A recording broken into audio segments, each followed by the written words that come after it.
함께 봉독합니다. 형제들아, 때와 시기에 관하여는 너희에게 쓸 것이 없음은 주의 날이 밤의 도둑같이 이를 줄을 너희 자신이 자세히 알기 때문이라. 그들이 평안하다 안전하다 할 그때에 임신한 여자에게 해산의 고통이 이름과 같이 멸망이 갑자기 그들에게 이르리니 결코 피하지 못하리라. 아멘. 데살로니가 전서의 말씀은 5장까지로 이루어져 있는데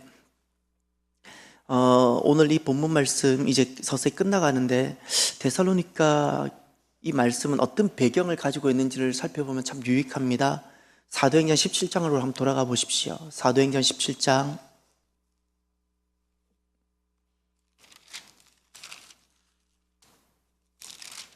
1절부터 보시면 그들이 암비볼리와 아볼리아노 다녀가 데살로니가에 이르니 거기 유대인의 회당이 있는지라. 최초로 지금 데살로니가에 복음이 들어가고 있는 장면입니다. 빌립보에 거쳐서 두 번째 헬라 지방 유럽의 두 번째 도시로 간 데가 데살로니가입니다. 2절 바울이 자기의 관리대로 그들에게로 들어가서 새 안식일 며칠이죠? 21일 새 안식일에 무엇을 했을까요? 성경을 가지고 강론하며 뜻을 풀어 그리스도가 해를 받고 죽은 자 가운데서 다시 살아나야 할 것을 증언하고 이르되 내가 너희에게 전하는 이 예수가 곧 그리스도라 하니. 새 안식일 동안 회당에서 무엇을 했죠? 성경을 가지고 강론했어요. 성경을 가지고 뜻을 풀었어요. 그 성경을 가지고 이때 성경은 무엇일까요? 구약 성경입니다. 신약 성경이 이때는 존재하지 않았어요. 지금 데살로니가 전서, 우리가 보고 있는 데살로니가 전서가 최초의 성경이에요. 이제 데살로니가에 처음 들어간 거예요. 아직 데살로니가 전서조차도 기록이 안 되었던 시절이에요. 이 성경은 구약 성경입니다. 구약 성경을 통해서 무엇을 전했어요? 예수 그리스도, 예수님이 그리스도입니다라는 그 말씀을 전했어요. 그랬더니 그 결과가 어떻게 됐나 보십시오. 4절부터 결과입니다. 그 중에 어떤 사람 곧 경건한 헬라인의 큰 무리와 적지 않은 귀부인도 고난을 받고 바울과 실라를 따르나. 아멘. 말씀은 선포되면, 복음이 선포되면 첫 번째 나타나는 반응이 그 말씀에 순종하고 말씀을 아멘으로 받아들이며 받고 따르는 역사가 일어납니다. 이런 역사가 있어요. 이 역사는 놀라운 구원의 역사가 일어나고 하나님 나라가 이루어진 복된 역사가 일어납니다. 그러나 또 한 가지 역사를 보세요. 5절 그러나 유대인들은 시기하여 저자의 어떤 불량한 사람들을 데리고 때를 지어 성을 소동하게 하여 야손의 집에 침입하여 그들을 백성에게 끌어내려고 찾았으나 발견하지 못하매 야손과 및 형제들을 끌고 읍장들 앞에 가서 소리질러 이르되 전하를 어지럽게 하던 이 사람들이 여기도 이름에 야손이 그들을 맞아 들였도다. 이 사람들이 다 가이사의 명을 거역하여 말하되 다른 임금 곧 예수라는 이가 있다 하더이다 하니. 여기가 무엇인 건 7절은 지금 고소를 하는데 죄명이 무엇인가, 황배 숭배를 거절했다는 죄명입니다. 다른 임금이라는 것 우리는 지금 심각하지 않죠. 이 당시에 로마 황제 숭배를 거절하는 것은 죽음과 마찬가지였습니다. 그 제목을 지금 붙인 겁니다. 8절 보면 무리와 읍장들이 이 말을 듣고 소동하여 야손과 그 나머지 사람들에게 보석금을 받고 놓아주니라. 이렇게 끝나요. 지금 복음이 선포되면 나타난 두 가지 현상, 두 번째가 무엇인가요? 그것은 거부입니다. 말씀은 반드시 선포되면 두 가지로 나타납니다. 받아들이는 영접이 있고 아니면 거부하는 불순종이 있습니다. 그러니 말씀은 절대 중간지대가 있지 않습니다. 받아들이든지 거부하든지. 그러나 내가 아멘 하는 것이 왜 귀한 역사인가 하니 말씀에는 내가 항상 아멘 할 때 그 말씀이 그대로 나에게 뿌리를 내리고 자라서 열매를 맺게 되는 줄 믿으시길 바랍니다. 그런데 내가 말씀을 받아들이지 않게 되면 판단하기 시작하면 이것이 곧 거부입니다. 말씀은 어린아이처럼 받아서 아멘 하셔야 되는 겁니다.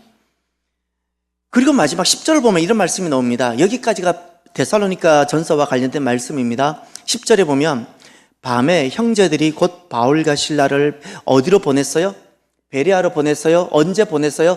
밤이라 그랬어요. 왜 밤에 그렇게 보냈을까요? 낮에 많은 사람들이 보는 앞에서 보낼 만한 상황이 됐다는 거예요? 못 됐다는 거예요? 못 됐다는 거예요. 급하게 보냈어야 된다는 거예요. 어디서? 데살로니가에서 복음을 전하다가. 이제 오늘 본문으로 돌아오시길 바랍니다.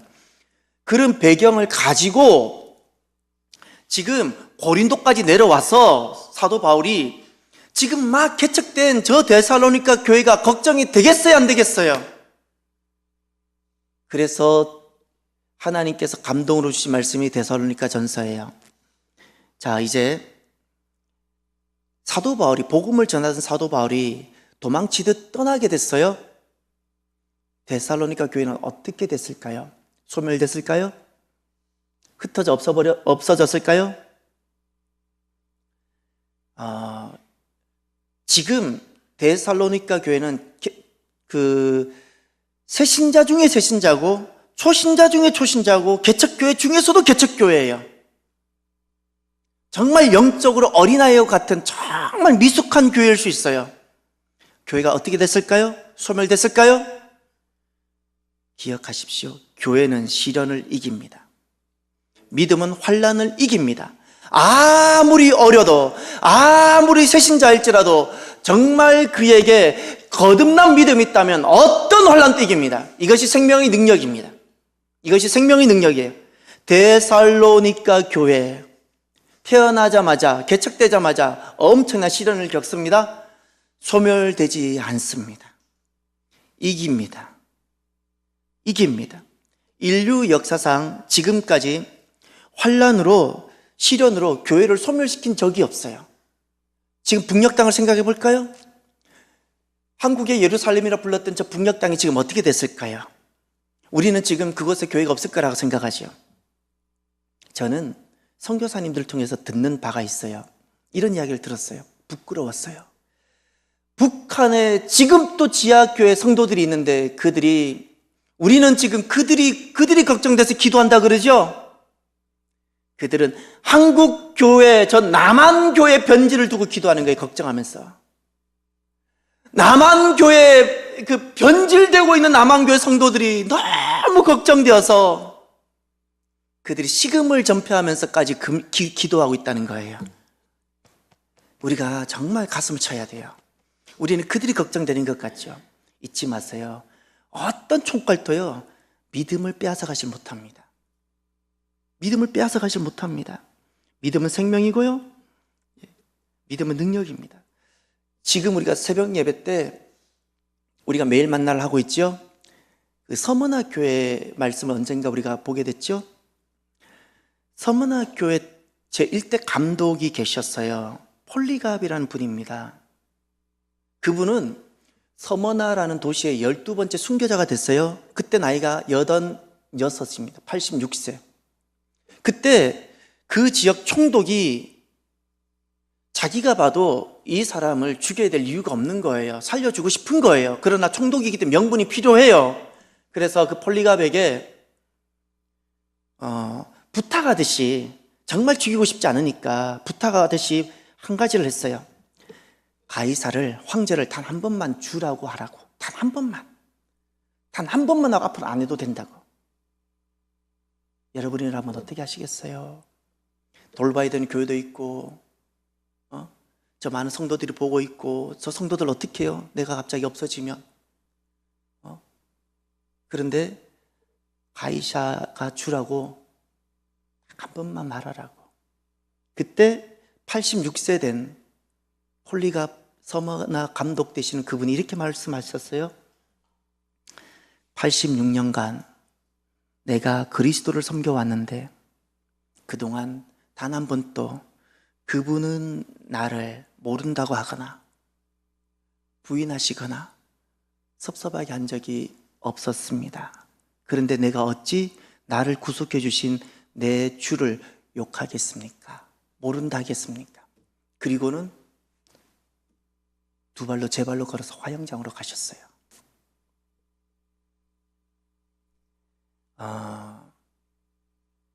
폴리가 감독 그분께서 걸어가는 그 화영장이 남달리 뜨겁지 않았을까요? 아니요. 어떤 불도 믿음을 빼앗아 가지 못하기 때문에. 교회는 시련을 이깁니다. 이깁니다. 진짜 믿음은 잊지 마세요. 내게 믿음이 있느냐? 내가 진짜 믿음이 있느냐? 환난과 시련 때 드러납니다. 평소에는 다 믿음 있는 것 같아요. 흔들어 보고 시련이 딱 오면 진짜 믿음이 있는지 없는지 내 진면목이 드러나게 됩니다. 우리 인생의 환난은요, 어떤 시간인가? 내 인생에 환난이 다가오는 것은 환난이 아니라 막 혼란이고 막 소요고 이런 것이 아니라 하나님의 손길의 시간인 줄 믿으십시오. 그리스도인, 교회, 하나님의 교회, 교회와 하나님의 백성들에게 있어서 이 세상을 걸어가면서 믿음으로 걸어갈 때 오는 여러 가지 환난들이 있지요.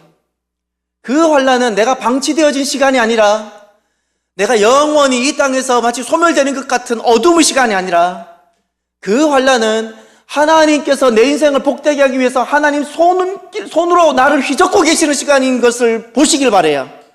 하나님께서 내 인생을 복되게 하기 위해서 이렇게 더 이상 살지 말라고, 이렇게 소멸되는 인생 살지 말라고, 하나님께서 구죽물 같은 인생 이렇게 살지 말라고 저 밑바닥에 있는 더러운 것을 확 끌어서 정결하게 하는 시간이에요. 하나님 손길의 시간이에요. 하나님 손길의 시간. 우리가 살아가면서 거듭난 사람들이 흔들리는 이유, 거듭난 사람들이 시험 드는 이유, 시험 들 수 있죠. 환난 때문이 아닙니다. 속지 마십시오. 환난 때문이 아니고요, 내 믿음에 문제가 있기 때문입니다. 아픈 것은 누구나 다 아픈 건 맞아요. 그러나 시험 드는 것은 내 믿음의 문제입니다. 어떤 믿음? 내가 요즘 기도가 부족해서 그런 개념이 아니에요. 내가 요즘 교회를 덜 나와서 그런 개념이 아니라 내가 지금 또 주가 되시고 지금 또 단 한 번도 나를 떠나지 아니하시고 나를 섭섭하게 하지 않으셨던 86년 동안 단 한 번도 나를 모른다 하지 않으셨던 그 주님에 대한 변함없는 그 믿음을 말하는 거예요. 그 변함없는 믿음. 그 믿음이에요. 그 믿음. 그 믿음에 문제가 생기니 내가 시험 드는 거예요. 그 믿음. 그래서 오늘 이따가 우리가 기도하겠지만 오늘 우리가 가져야 될 첫 번째 기도 제목이 하나님, 나에게 아버지를 향한 믿음이에요. 다른 믿음이 아닙니다. 주님을 향한 신뢰와 믿음, 주님을 향한 신실함, 주님을 향한 충성됨을 더하여 주옵소서라는 거예요. 그 믿음이 우리가 걸어가는 이 나그네 길 동안 오는 수많은 환난을 다 이기고 하나님의 그 영광을 보는 믿음의 사람이 되게 하옵소서. 이렇게 우리가 이따가 기도했으면 좋겠어요. 그러면 우리가 반드시 간직해야 될 믿음, 환난을 이기기 위해서는 반드시 가져야 할 믿음이 있는데 어떤 믿음일까요? 초대교회도 막 개척된 어린아이 같은 그 데살로니가 교회조차도 알고 있었고 갖고 있었던 믿음이었어요. 우리가 반드시 간직해야 될 믿음이 하나 있어요. 환난을 이기기 위해서는 우리가 가져야 될 믿음이 있는데 그 믿음은 무엇일까요? 오늘 본문을 보십시오. 1절.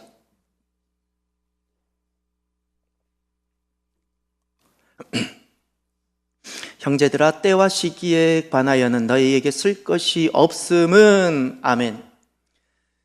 지금 여기 너희에게 쓸 것이 없다 그랬죠. 더구나 2절 끝에 보면 자세히 알고 있다 이런 표현이 나옵니다. 지금 데살로니가 교회, 막 개척된 얼마 안 되는 교회, 새 신자 같은 교회, 새 가족 같은 교회, 아직 어린아이 같은 그 교회, 그런데 그 교회에 더 이상 언급할 필요가 없는 것이 있다는 거예요. 그들이 너무나도 잘 알고 있는 것이 있다는 거예요.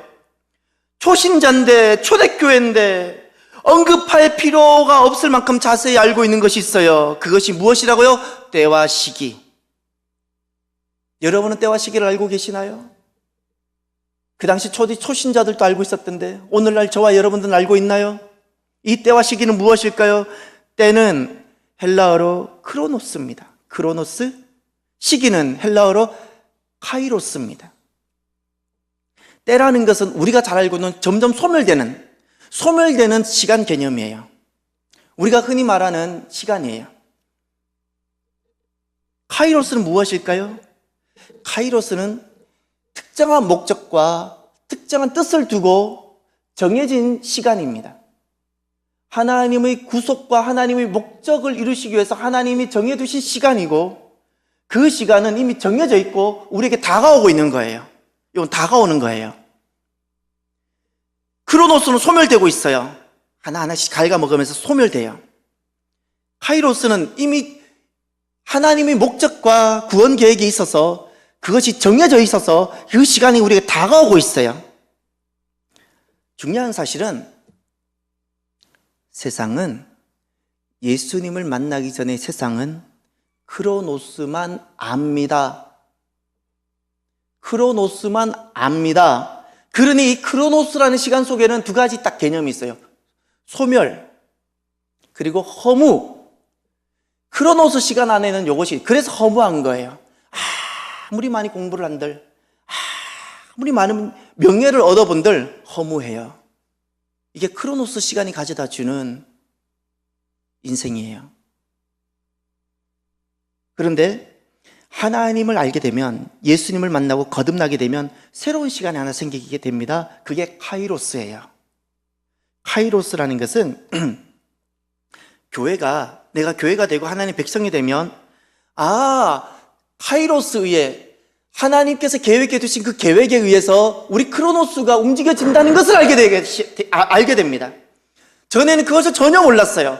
하나님의 계획이 있는데 하나님의 계획에 의해서 우리의 시간과 세상이 이렇게 움직여지고 있구나, 이것을 알게 되어져요. 내가 교회가 되고 내가 하나님 백성이 되면. 그래서 지금 데살로니가 교회는 무엇을 아는 거 아니? 전에는 크로노스만 알았는데 이제는 하나님께서 하나님의 계획과 구원 목적을 두시고 온 세상과 크로노스를 움직이고 계신다는 사실을 알고 있다는 거예요. 성경에도 이 카이로스에 대한 흔적들과 그 예시들이 참 많이 나와 있습니다. 예를 들어 절기들이 이 카이로스에 대한 어떤 것들을 보여주고 있는 그림자와 같은 것입니다. 유월절, 오순절, 초막절, 이것은 절대 유대인의 명절이 아닙니다. 이것을 유대인의 명절로 보는 것은 회개하셔야 돼요. 이것은 하나님께서 앞으로 하나님의 계획과 구원을 어떻게 성취할 것인지를, 다시 말해서 하나님의 카이로스, 그 카이로스가 어떻게 이루어지는지를 미리 보여준 거예요. 그림자처럼. 이건 유대인의 명절이 아니에요. 하나님의 구원의 시간이에요. 시간표예요, 시간표. 하나님의 시간이에요. 우리 구원을 위한. 유월절은 구원입니다, 구원. 우리가 세상에 속했다가 하나님께 속하는 그 거듭나는 시간이에요. 오순절은 우리가 이 세상에서 거듭난 자가 세상에서 하나님의 백성으로 살 수 있도록 능력을 주시는 거예요, 능력을. 초막절은 우리가 하나님 나라에 완전히 들어가서 그 하나님과 함께 더불어 영원히 사는 것을 말하는 거예요. 카이로스의 목적과 핵심은요, 하나님의 구원입니다. 하나님께서는 하나님의 구원을 위해서, 하나님의 구원이라는 것은 하나님 자신의 구원이 아니라 하나님의 구원 계획을 말하는 게 우리를. 왜 구원하시죠? 여기를 보세요. 데살로니가전서 4장 14절. 우리가 예수께서 죽으셨다가 다시 살아나심을 믿을진대 이와 같이 예수 안에서 자는 자들도 어떻게? 하나님이 그와 함께 데리고 오시리라. 하나님이 그와 함께. 그 다음 또 보세요. 17절. 그 후에 우리 살아남은 자들도 그들과 함께 구름 속으로 끌어올려 공중에서 주를 영접하게 하시리니 그리하여 우리가 항상 주와 함께 있으리라. 그리하여 우리가 어떻게? 항상 주와 함께 있으리라. 하나님의 구원 계획의 목적이 우리와 함께 하는 거예요. 할렐루야. 살아도 우리는 누구예요? 살아도 주님과 함께 살고, 죽어도 우리는 어떻게? 주님과 함께 있게 되는 거예요. 이것을 위해서 하나님은 구원 계획을 세우신 거예요. 이 구원 계획대로 쭉 진행이 되어져요. 이것을 카이로스라 불러요. 그러니 저와 여러분, 하나님의 구원을 위해서 내 남은 삶을 한번 살아보는 저와 여러분이 되시길 바랍니다. 허비라는 것이 분명히 있습니다. 여러분 살아가다가 시간을 낭비한다든지 돈을 낭비할 때 안타깝죠? 우리가 어떻게 하든 돈을 낭비해보지 않으려고 막 갖은 몸부림을 다치잖아요. 시간을 안 빼앗겨 보려고 갖은 몸부림을 다치죠. 아무리 몸부림을 쳐도 낭비인 인생이 있어요. 크로노스로 사는 겁니다. 크로노스로 사는 것은 낭비입니다. 허비입니다. 카이로스로 살 수 있어야 돼요. 그러면 무엇이 크로노스로 사는 것이고 무엇이 카이로스로 사는 것일까요? 마태복음 6장을 가보십시오. 마태복음 6장.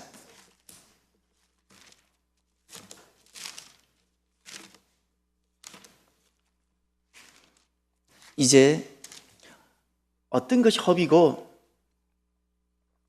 거듭난 자는 어떻게 살아야 되는지, 무엇이 카이로스의 삶인지 여기 분명히 나옵니다. 6장 25절부터 보십시오. 그러므로 내가 너희에게 이르노니 목숨을 위하여 무엇을 먹을까, 무엇을 마실까, 몸을 위하여 무엇을 입을까 염려하지 말라. 목숨이 음식보다 중하지 아니하며 몸이 의복보다 중하지 아니하냐. 여기 보이나요? 무엇을 먹을까, 무엇을 마실까, 무엇을 입을까, 요렇게 살아가는 것이 크로노스의 삶이에요. 이것이 크로노스의 삶이에요. 이 삶이 허비라는 겁니다. 아무리 열심히 먹을 것을 위해 살고 마실 것을 위해 살고 입을 것을 위해 아무리 살아도 결국 이것은 허비입니다. 나중에 가보면 압니다. 지금이 공감이 안 돼요? 공감이 안 되면 내가 믿음이 부족했어 이거요. 가보면 압니다. 왜 이것이 헛된 것이었는지를. 그리고 주님께서 이렇게 말씀하셨어요. 26절을 보세요. 공중의 새를 보라. 심지도 않고 거두지도 않고 창고에 모아 들이지도 아니하되 다 같이 너희 하늘 아버지께서 기르시나니 너희는 이것들보다 귀하지 아니하냐. 새를 보시면서 주님께서 교훈을 주세요. 예수님 말씀이에요. 제발 예수님 말씀이라고요. 예수님께서 무엇이라 말씀하셨는가 하니 너희 하늘 아버지께서 기르신다. 새도 기르는데 우리는 어떻게 했냐라는 거예요. 우리도 기르신다. 예. 그 말씀 하셨어요. 또 30절 보세요. 28절부터 들의 백합화가 나오는데 30절 보세요. 오늘 있다가 내일 아궁이에 던져지는 저 들풀도 어떻게 하나님이 이렇게 입히시거든 하물며 너희 일까 보냐. 믿음이 작은 자들아. 주님 마음이 심정이 느껴지시나요? 거듭난 자들을 보실 때 그 주님의 심정이 느껴지시나요? 하나님이 이렇게 입히시는데, 하나님이 이렇게 기르시는데, 하나님이 입히시는데. 그래서 31절 다 같이 읽어볼까요? 그러므로 염려하여 이르기를 무엇을 먹을까, 무엇을 마실까, 무엇을 입을까 하지 말라. 이는 다 이방인들이 구하는 것이라. 너희 하늘 아버지께서 이 모든 것이 너희에게 있어야 할 줄을 아시느니라. 아멘. 이것이 우리의 믿음이 되시기를 바라요. 너희 하늘 아버지께서 이 모든 것, 먹을 것, 입을 것, 마실 것, 이 모든 것, 하나님의 백성이 이 땅을 육을 입고 살아가는 동안 있어야 되는 그 모든 것, 너희에게 있어야 할 줄 누가 아신다고요? 하나님. 그것이 우리들의 믿음이 되시기를 바랍니다. 하나님이 아세요. 그래서 무엇이 카이로스의 삶일까? 33절입니다. 요 33절이 카이로스의 삶입니다. 그런즉 너희는 먼저 그의 나라와 그의 의를 구하라. 그리하면 이 모든 것을 너희에게 더하시리라. 아멘. 먼저 하나님의 나라, 하나님의 의를 구하는 것이, 이것이 하나님의 그 계획을 향해서 살아가는 삶이고 하나님의 구원을 성취하기 위해서 살아가는 삶이요, 구속사의 삶이요, 이 삶이 카이로스의 삶이고 이 삶이 하나님의 모든 목적을 성취하는 능력의 삶입니다. 하나님의 구원을 위해서 살아가는 저와 여러분이 되시길 바라요. 예. 내 인생이 도로는 주일까지라면 나는 이제 어떻게 살고 싶으세요? 내 인생이 도로는 주일까지인데 내 남아있는 이틀 동안 크로노스, 무엇을 먹을까, 무엇을 더 마실까, 무엇을 그 이틀 동안 더 입을까 고민하며 살기를 원하세요? 내 인생이 이틀 남았다면 여러분은 무엇을 하고 싶으세요? 우리에게 얼마의 시간이 있을 것 같습니까? 믿음으로 하나님의 구원을 위해서 하루하루 한 걸음 한 걸음 살아가는 그런 걸음이 되시기를 저와 여러분 바랍니다. 끝으로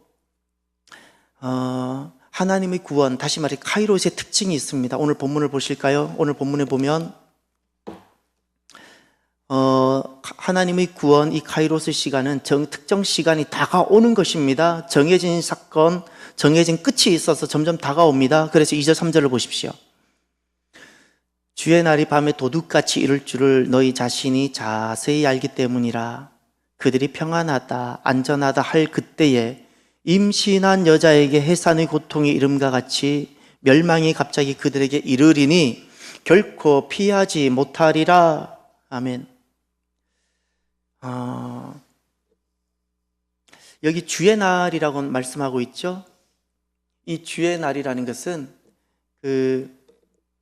주님께서 오시는 그 날입니다. 쉽게 말하면 카이로스라는 것은 어떤 특정한 사건이 이미 정해져 있다 그랬죠. 무엇이 정해져 있을까요? 하나님의 구원이 정해져 있고 그 구원의 시간이 정해져 있다는 거예요. 쉽게 말하면 주님이 오시는 그 날이에요. 이게 주의 날이에요. 주님께서 오시는 그 날이 카이로스로 준비되어져 있어요. 계획되어져 있어요. 근데 이 날 다음에는 더 이상 아무것도 없어요. 이 날 다음에는. 그럼 이 날이 마지막이에요. 주님이 오시면 이게 마지막이에요. 그러면 마지막이기 때문에 두 가지로 나누어져요. 마치 농부가 추수를 하고 나면 추수가 끝나고 나면 그 밭에 아무것도 없는 것처럼 운동 경기 한 선수가 그 골인 지점을 지나가고 나면 더 이상 아무것도 없는 것처럼 주님이 오시면 모든 것이 종료화되어져요. 잊지 마세요. 두 가지로 결판이 나요. 믿음으로 기다리고 순종한 사람들에게는 그날은 구원의 날이고 거부하고 불순종한 사람들에게는 그날은 심판의 날입니다. 그래서 오늘 본문에도 3절에 멸망이라는 단어가 들어왔던 이유가 주의 날이 누구에게는 구원이 되고 누구에게는 축복이 되고 누구에게는 영광이 되지만 누구에게는 그날은 멸망도 될 수 있는 날이에요. 이게 주의 날이에요. 그런데 오늘 이것을 꼭 풀어야 돼요. 그런데 오늘 본문에 주의 날이 밤에 도둑같이 이른다라는 표현을 썼어요. 다 밤도 부정적인 개념이고 도둑도 부정적인 개념이에요. 왜 주님이 오시는데 왜 밤에다 비유를 하셨는지, 왜 주님이 오시는데 도둑에다 비유하셨는지 의아하지 않습니까? 마태복음 24장을 보십시오. 마태복음 24장 37절.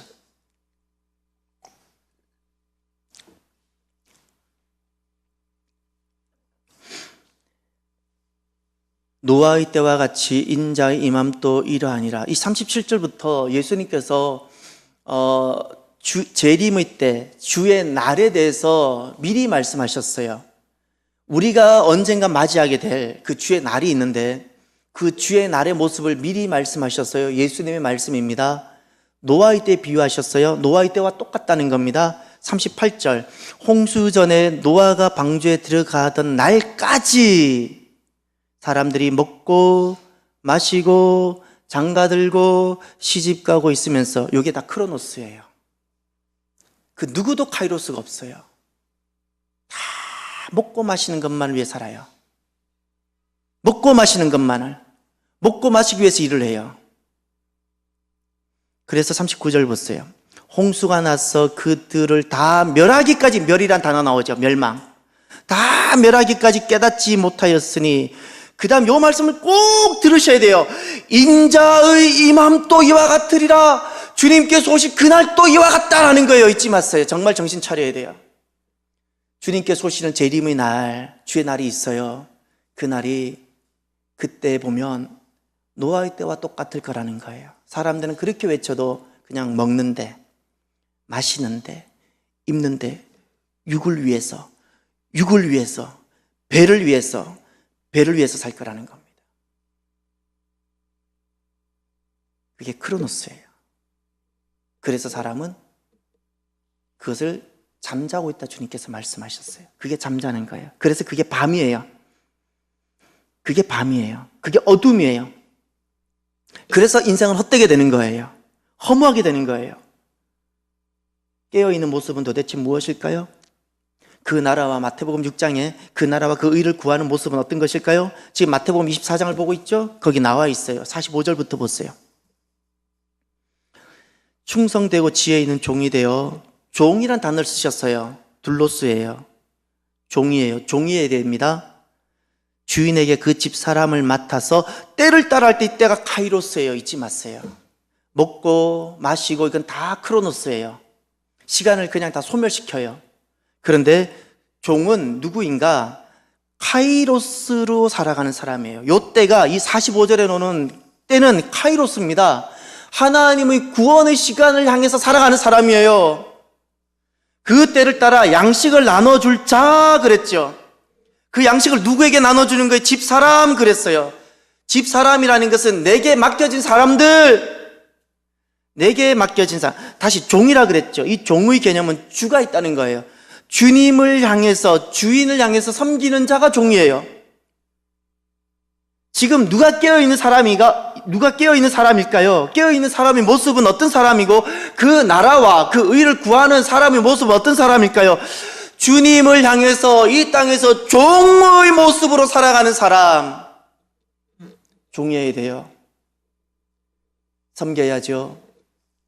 한국교회 회개 많이 해야 돼요. 왜 직분이 계급이 됐습니까? 회개해야죠. 회개 안 하면 한국교회 소망 없어요. 정말 소망 없습니다. 교회에 있는 모든 직분을 받을수록 더 섬겨야 돼요. 섬기지 않을 직분이면 받지 마세요. 본인에게 저주됩니다. 반드시 심판받습니다. 잊지 마세요. 종이 되지 않을 거면서 받는 직분, 본인에게 반드시 화가 됩니다. 교회도 시험 들고. 목사든 장로든 마찬가지예요. 누구든 섬겨야 돼요. 종이어야 돼요. 주님을 향한 섬기는 자가 되어져야 돼요. 이것이 중요해요. 주님을 향한 거여야 돼요. 사람을 향한 자가 아니에요. 주님을 향해서 섬기는 자. 사람을 위하는 자가 아니에요. 주님을 향해서 섬기는 자. 양식을 나눠준다 그랬죠. 이 개념이 무엇인가 하니 내 곁에 있는 사람의 구원을 위해서 산다는 뜻이에요. 카이로스는 하나님의 구원 시간이에요. 내 곁에 있는 영혼들의 그 구원을 위해서 사는 삶이 깨어있는 모습입니다. 구원을 위해서 수고함이 있기를 바랍니다. 구원을 위해서 섬김이 있기를 바랍니다. 이것이 충성되고 지혜 있는 주의 종의 모습입니다. 이 모습이 저와 여러분의 모습이 되기를 바랍니다. 끝으로 오고 있는 주의 날은 오고 있어요. 내가 다가가는 것이 아니라 오고 있어요. 잊지 마세요. 그래서 피하지 못해요. 오늘 본문에도 피하지 못한다가 나와 있어요. 그래서 이 주의 날을 기다리는 깨어있는 사람은 딱 한 가지를 주의해야 됩니다. 그 한 가지 주의해야 될 것을 오늘 말씀하셨어요. 3절에 보면 평안하다, 그들이 평안하다, 안전하다 할 그때에 그랬죠. 이것을 주의해야 돼요. 다시 말해서 어떤 평안인가요? 세상이 주는 거짓 평안. 세상으로부터는 거짓 평안을 주의해야 돼요. 저와 여러분은 나는 어디서 평안이라는 감정을 갖게 됩니까? 이 말씀은 역으로 바꿔보면 나는 어떠할 때 불안해집니까? 똑같은 질문이에요. 내가 어떠할 때 불안해지고 나는 어디서 평안을 얻게 됩니까? 얻고 있습니까? 저는 술 중독자를 잘 가까이서 못 봤는데 새로운 지식을 하나 알게 됐어요. 왜 이렇게 술을 먹는 사람들이, 왜 술 중독자들은, 알코올 중독자들은 또다시 술을 찾을까? 저는 익숙하기 때문일 거라고도 생각해 봤는데, 제가 조금씩 알면서 느끼는 바가 하나 있어요. 술이 들어가야 평안해져요. 아무리 산의 진미를 갖다 놔도 그것으로는 본인이 평안을 못 느껴요. 몸에서 본인 혈관 속에 알코올이 없어지면 불안해지는 거예요. 불안해져요. 자기 몸 속에, 이 혈관 속에 알코올이 흐르기 시작하면 그때부터 평안해지는 거예요. 이거 다 거짓된 평안입니다. 알코올만 그런가요?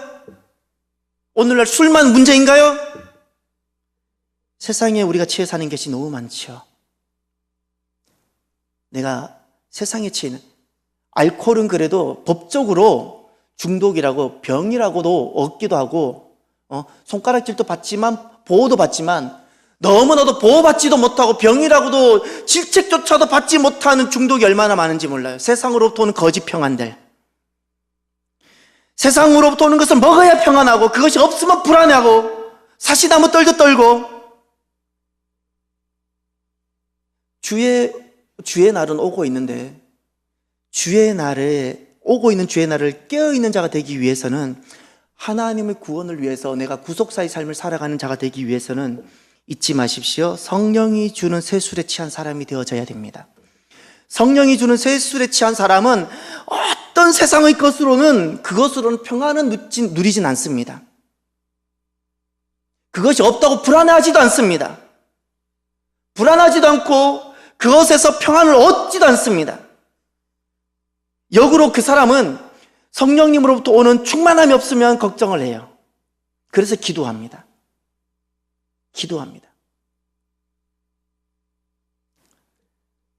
저와 여러분들이 위로부터는 평강 가운데 거하기를 바랍니다.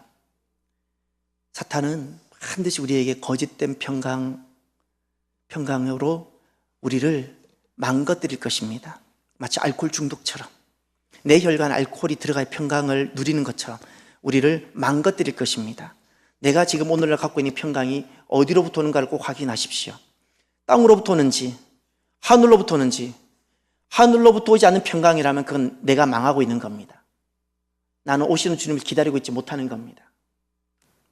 이 시간 오늘 말씀을 가지고 세 가지를 꼭 기도했으면 좋겠습니다. 기도합시다. 첫 번째, 하나님, 오늘 말씀을 통해서 내가 환난을 이기는 믿음, 환난을 통해서 믿음이 자라고 도리어 하나님의 영광을 보는 믿음의 사람이 되게 해달라고 우리가 간절히 한번 기도하길 바랍니다. 우리 인생에 환난이 없는 것이 없죠. 내 인생에 있는 여러 가지 환난들, 자녀의 문제, 건강의 문제, 재정의 문제, 여러 가지 많은 위기들, 그 위기들을 통해서 도리어 믿음이 성장할 뿐만 아니라 하나님의 영광을 보게 되어지는, 역전하게 되어지는, 기적을 경험하는 믿음의 사람이 되게 해달라고 우리 간절히 기도하기를 원합니다. 기도합시다.